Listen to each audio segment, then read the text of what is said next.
She's got the legs, and now she might have a WWE Hall of Fame ring. Welcome back, guys, to Fog Wrestling, and we might have a brand new Hall of Fame inductee for the class of 2023, because Stacey Keibler could be the next WWE Hall of Famer. Thoughts on Stacey Keibler? Do you think she deserves to be in the Hall of Fame? And do you think the Hall of Fame card is quickly becoming better than the WrestleMania card? Yes, and yes, brother. I think she does deserve it because she defined an era. Not just her, a lot of people, right, were included. But you look at women that are in it and they're garbage. What, the Bella twins? I'm pretty sure Lisa Fox is in it, isn't she? I think, well, is she? I think she's considered. Nah, they call her a WWE legend, but she's not in the Hall of Fame. But again, when she comes back, they call her WWE legend, Lisa Fox, but she's not in the Hall. Stacey Keibler's been in some of the most iconic moments in WWE history, right? Yeah, you can't dispute that. And she got over without having to try and wrestle 20-minute matches. I mean, I don't think she ever had a match that was over 3 minutes. Like, probably didn't. I don't think she ever had an actual wrestling match. And you know, you've got to say it. Plus, she was involved in one of the biggest, most memorable segments, memes ever with McMahon. So I mean, for that segment alone, she deserves to be in the Hall of Fame. She was in the iconic. I'm going to call them iconic Nitro Girls because that was like a first. That was a big deal back. The Nitro Girls were like, that was a huge part. Of the fucking show. There wasn't much of a women's division in Nitro, but if you're talking about women for Nitro, you're going to think of her, Tori Wilson, and Alundra Blaze, and a few other people. Yes, and again, I definitely think she's worthy of the Legend tag and the Hall of Fame tag. She never won the Women's Championship, but like I said, she was never really a wrestler. She never really had any notable wrestling matches. Unlike, her and Tori Wilson were kind of on a similar path. However, towards the end of the latter half of Tori's career, she began, I guess, trying in the ring a bit more and began becoming a bit more of a wrestler, whereas Stacey Keibler never really done that. Her time was more as a Fally manager, on-screen personality, and she was more over than the women today, 100%. I laugh at people that say back then the women's division was filler, or the women's division was a toilet break or a channel changer. Honest to God, man, no guy was changing the channel when Stacey Keibler walked out on the screen. That is a fucking fact. I tell you what, right? This is credit to her.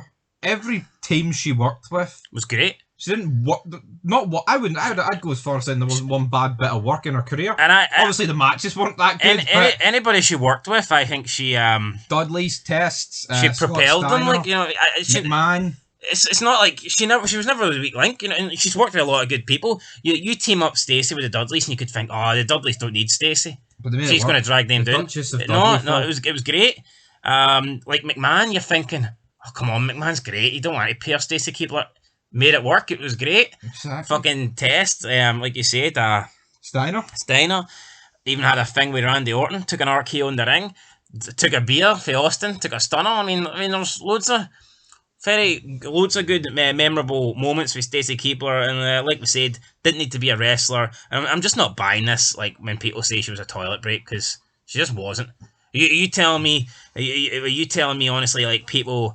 Someone like a Tegan Knox is more over than Stacey Keibler because Tegan Knox tries to wrestle. She can work, man. Oh, so Tegan Knox works out an 8-minute match, but because Stacey Keibler didn't do anything really beyond bra and panty matches, that means Tegan Knox is better, or Emma's better, or all these fucking bums that Triple H has brought back.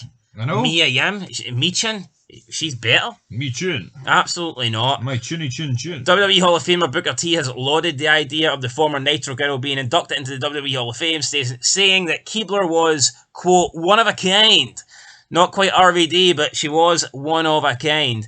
And noting that she was WWE's supermodel, Booker T said, quote, she was someone you did not want to change the channel when Stacey Keibler was on. There you go. Booker T is literally saying the opposite. All these wee fucking bums and nerds are saying, oh, the women's division sucked back then. Well, I mean, Booker T seems to think the opposite.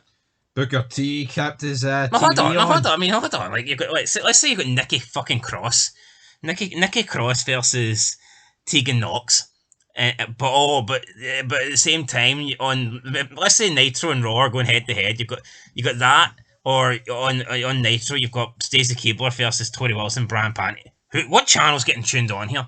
Exactly. Tegan Knox versus Nikki Cross to try and to put on a serious wrestling match where it's fucking horrible because they're trying to they're trying to wrestle like men even though they're not capable, or two fucking hot women actually wrestling in catfight. I mean, look at ECW. I mean, the whole anytime they were rolling about, Joey Styles going off his head. That was the crowd are going mental. Do you think the ECW fans would have been going mental to see like Michin fucking wrestling Doudrop? Oh, look, she's got her in a sleeper. Oh, she's going for the Texas Cloverleaf. God, Blue Thunderbolt. You know what I mean? No, Like, I didn't want it. it makes me laugh when people think, there's a difference between the women's division getting pushed more and being more popular. Just because you're getting pushed more doesn't mean you're more popular. Same like the cruiserweight division back in the day, right? These little vanilla midgets are getting pushed more nowadays, but they're nowhere near as over as, like, let's say the WCW cruiserweight division. That was over. Oh. But it had its place on the card. I mean, people wanted to fucking see Ray versus Psychosis or Ray versus Juventud Guerrera, or Dun. But no. Oh, the other one's Kidman. Aye, Chavo, whatever. Fucking Kidman had a feud with Hulk Hogan. I mean, I think Ricochet would have a feud with any top guy. No chance. Anyway, that's it, guys. Right? He did have a match against Brock for the belt, though. God damn, what happened? Wait, Brock must have just wanted an easy match. That lasted like 2 minutes, didn't it? Right. I remember people being pissed off. They're like, "Oh, it's going to be good. Brock works well with the smaller guys. Look at Finn Balor and AJ, Daniel Bryan, and then he squashed Ricochet in about a minute, man, and people are fucking pissing their pants. We pissing our pants yet? I tell you what, see the fucking wrestling nerds, they piss their pants when Stacey Keibler comes onto the TV screen. I want Nikki Cross. No, I want to see Doudrop, man. Give me Sheamus. I mean, what the fuck is this? Give me Sheamus. I mean, but Sheamus does his club and blows to Gunther, man, and the crowd are fucking having orgasms. It's like, what the fuck is this shit? Fucking embarrassing. I mean, what the hell?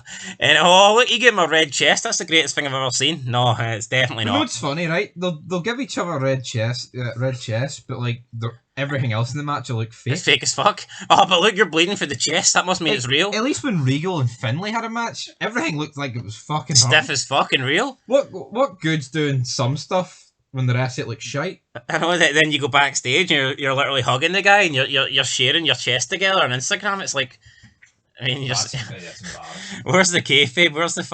Where's the reality? Anyway, guys, that's it. Stacey Keibler deserves to be in the Hall of Fame 100%. It's not official yet, but it is. It's been talked about, and she would 100% deserve it. Plus, she tweeted for the first time on Twitter in over 6 years.